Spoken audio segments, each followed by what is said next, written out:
రాష్ట్ర ఆరోగ్య శాఖ మంత్రి హరీష్ రావు ఆదేశాల మేరకు జిల్లా ప్రభుత్వ ఆసుపత్రిలో అరుదైన శస్త్రచికిత్సను నిర్వహించడం జరిగిందని నిజామాబాద్ జిల్లా ఆసుపత్రి సూపరింటెండెంట్ డాక్టర్ ప్రతిమరాజు వెల్లడించారు.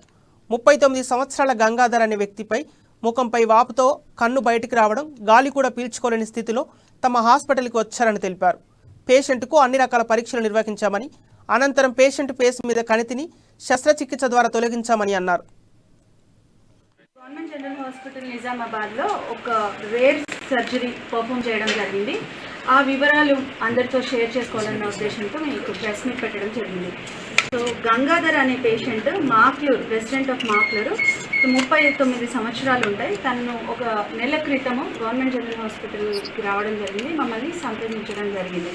తనకి వచ్చిన కంప్లైంట్స్ బుగ్గ మీద చాలా పెద్ద వాపు, కన్ను ప్రొజెక్ట్ అయి బయటకి ముందుకు చొచ్చుకుపోవచ్చిన కన్ను, అండ్ నోస్ నుంచి ఒక సైడ్ ఆఫ్ ద నోస్ నుంచి గాలి సరిగ్గా రాకపోవడం. ఈ 3 కంప్లైంట్స్తో మమ్మల్ని సంప్రదిస్తే